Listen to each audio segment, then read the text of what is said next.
Good morning students. मैं जितेंद्र सिंह कक्षा 10वीं की हिंदी पाठ 1 भारत महिमा का दूसरा पद्यांश आज पढ़ाने वाला हूँ। तो अभी आप लोग ध्यान पूर्वक सुनेंगे। कविता की पंक्ति है, विजय केवल लोहे की नहीं, धर्म की रही धरा पर धूम, भिक्षु होकर रहते सम्राट, दया दिखलाते घर घर घूम। तो जयशंकर प्रसाद जी ने इन पंक्तियों में बताया है कि हमारे भारतवर्ष में के लोगों ने शस्त्रों के बल पर भारत को नहीं जीता है। इस लाइन में आए हुए शब्दों के शब्दार्थ आप देखो। पहले, लोहे का मतलब होता है शस्त्र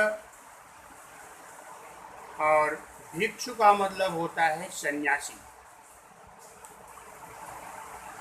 तो जयशंकर प्रसाद ने बताया है कि भारत के लोगों ने शस्त्रों के बल पर भारत को नहीं जीता, बल्कि भारत के लोगों में शुरू से ही धर्म की प्रखर भावना रही।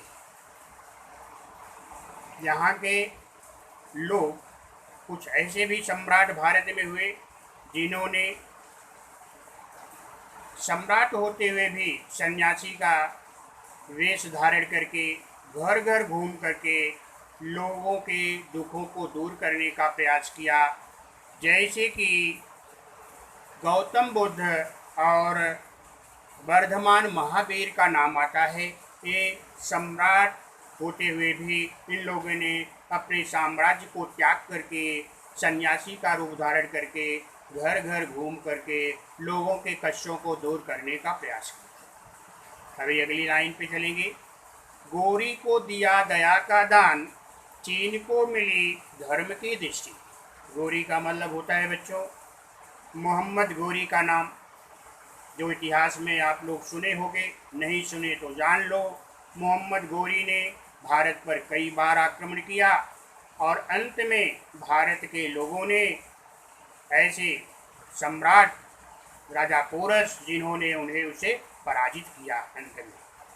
तो मोहम्मद गोरी को यहाँ के राजा ने पराजित करने के बाद, युद्ध में पराजित होने के बाद भी उसे क्षमा कर दिया, उसे जीवन दान दे दिया। और चीन जैसे देश को धर्म की दृष्टि चीन को भारत से ही प्राप्त हुई और मिला था स्वर्ण भूमि को। स्वर्ण भूमि मतलब जावा को स्वर्ण भूमि कहते हैं। और सिंघल मतलब होता है श्रीलंका। तो यहाँ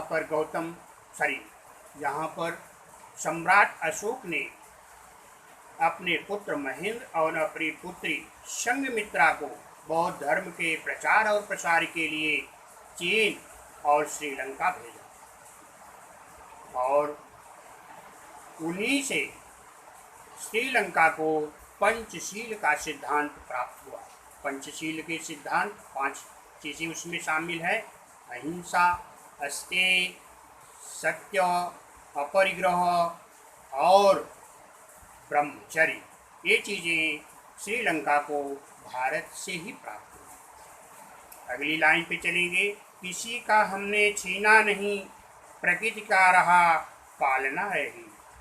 हमारी जन्मभूमि थी यही, कहीं से हम आए थे नहीं। जयशंकर प्रसाद जी कह रहे हैं कि हमने किसी के धन को नहीं छीना। हम भारतवासी किसी के धन को नहीं छीना और किसी के साम्राज्य को, किसी के राज्य को नहीं छीना है, बल्कि आज हमारे पास जो भी साधन संपत्ति है वो प्रकृति की कृपा से हमें प्राप्त हुई है। हमारी जन्मभूमि भारत भूमि हमारी ही जन्मभूमि पहले भी थी और आज भी है। हम कहीं और से नहीं आए हैं।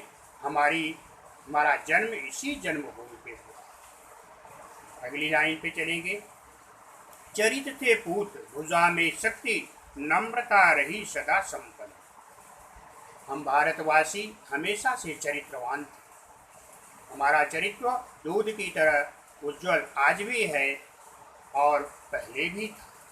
मतलब कहने का मतलब कि हम भारतवासी चरित्रवान पहले से हैं, आज से नहीं।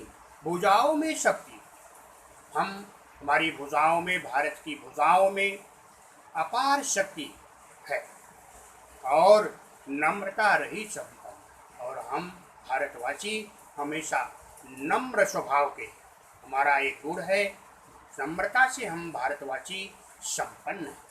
और हृदय के गौरव में था गर्व। हम भारतवासियों को अपनी उपलब्धियों पर कभी गर्व नहीं होता है, बल्कि हमें हमारी सभ्यता और हमारी संस्कृति पर हमें गर्व है। किसी को देख न सके विपिन, विपन्न मतलब होता है गरीब, दुखी। हम भारतवासी कभी भी किसी को दुखी नहीं देख सकते, अर्थात दुखी लोगों की हम हमेशा सेवा करने के लिए हमेशा भारतवासी तत्पर रहते हैं। किसी भी परिस्थिति में हम ऐसे लोगों की सेवा करने के लिए हम भारतवासी सबसे आगे आते हैं जो दुखी हैं, किसी भी चीज़ से दुखी हैं, चाहे वो धन के क्षेत्र में हो या किसी भी क्षेत्र। हमारे संचय में था दान, अतिथि थे सदा हमारे देव। संचय माने इकट्ठा करना। हम भारतवासी दान करने के लिए धन को इकट्ठा करते हैं। अगर हमारे पास धन होता है तो हम भारतवासी उसको दान करते हैं। अतिथि से सदा हमारे देव, अतिथि मतलब होता है मेहमान। हम भारतवासी हमेशा मेहमानों को उतनी इज्जत देते हैं जैसे कि देवी देवता को देते हैं। तो हम भारतवासी मेहमान को देवी देवता का दर्जा मानते हैं। वचन में सत्य, वचन में सत्य का मतलब होता है हम भारतवासी शुरू से ही सत्यवादी थे, क्यों इसीलिए हम भारतवासी सत्यवादी भी कहे जाते हैं, सत्यवादी की औलाद कहे जाते हैं, क्योंकि यहाँ पर बहुत सारे ऐसे राजाओं की कहानियाँ आपको सुनने को मिलेगी, बहुत सारे लोगों की कहानियाँ सुनने को मिलेगी जिन्होंने सत्य के लिए सब कुछ त्याग कर दिया, जैसे कि राजा सत्यवादी राजा हरिश्चंद्र का नाम उल्लेखनीय। हृदय में तेज, हमारे हृदय में पहले से हमेशा से तेज है। और प्रतिज्ञा में रहती टेव, टेव मतलब होता है अटल। हम भारतवासी प्रतिज्ञा में अटल होते हैं। कहने का मतलब जो कह दिए वो कर देते हैं। जैसे कि बहुत सारे ऐसे भी राजा हुए, जैसे राजा दशरथ, प्राण जाए पर वचन न जाए। उन्होंने वचन के लिए जो बोल दिए उसको निभाने के लिए अपने प्राणों का भी त्याग कर दिया। तो इसलिए हम भारतवासी हमेशा से अपनी बातों पर अटल रहते हैं। अगली पंक्ति पर बच्चों चले गए। वही है रक्त, वही है देश, वही है वही साहस, वही ज्ञान। हमारे धमनियों में, जयशंकर प्रसाद कहते हैं, हम भारतवासियों की धमनियों में जो रक्त का संचार प्रवाहित होता है, रक्त प्रवाहित होता है, वो वही पूर्वजों का रक्त है। और हम वही है देश, जैसा प्राचीन देश भारत था, आज भी हमारा देश वैसा ही है। वही साहस है हमारे अंदर, वही बुजुर्गों जैसा प्राचीन, जैसे हमारे राजाओं महाराजाओं में जो शक्ति थी, आज भी हमारी भी भुजाओं में वैसी ही शक्ति है। वैसा ज्ञान, आज भी हम भारतवासी वैसे ही ज्ञान में सर्वोत्तम है, ज्ञान में सबसे आगे आज भी भारत है। और वही है शांति, वही है शक्ति, वही हम दिव्य आर्य संतान। यहाँ पर जयशंकर प्रसाद कहते हैं कि हम भारतवासी हमेशा शांति के पुजारी हैं। हम झगड़े लड़ाई में नहीं पड़ते, हम हमेशा शांति के पुजारी भारतवासी माने जाते हैं। और हमारी भुजाओं में शक्ति भी की कमी नहीं है, पहले जैसी आज भी हमारी भुजाओं में वैसी ही शक्ति है। और हम ऐसे आर्यों की दिव्य संतानें हैं। अंतिम पंक्तियों में कविता की देखिए। जिए तो सदा इसी के लिए रही, यही अभिमान रहे, यह हर्ष निछावर कर दे हम सर्वस्व हमारा प्यारा भारतवर्ष। जयशंकर प्रसाद कहते हैं कि अगर हम जिंदा रहें तो अपने देश के लिए जिए, और हमें अभिमान है, गर्व है कि हम इस भारत भूमि पर जन्म लिए, और हमें खुशी भी है कि ऐसे भारत माता की जन्मभूमि जननी जन्मभूमस्य ऐसी स्थान पर हमारा जन्म हुआ है। हाँ बच्चों, मैं आपको बता रहा था, जयशंकर प्रसाद जी कह रहे हैं कि अगर हम जिंदा रहें तो भारत के लिए जिंदा रहें, और हम ऐसे देश में जन्म हमारा हुआ है, इस पर हमें हर्ष भी है, खुशी भी है, और हमें अपने आप पर अभिमान भी है, गर्व भी है। निछावर कर दे हम सर्वस्व सदा भारत, प्यारा भारतवर्ष। तो हम इस प्यारे भारतवर्ष के लिए अपने आप को निछावर कर दें। कहने का मतलब हमारा सब कुछ अगर ज़रूरत पड़े तो देश के लिए हम अर्पित कर दें। यहाँ तक कि अगर कभी ऐसा सौभाग्य मिले तो प्राणों को भी आहुति दे दें। ये हमारा प्यारा भारतवर्ष है, जो सबसे प्यारा है, सबसे निराला है और सबसे अच्छा है। तो इस पाठ का यहाँ पर समापन होता है, पाठ समाप्त हो जाता है।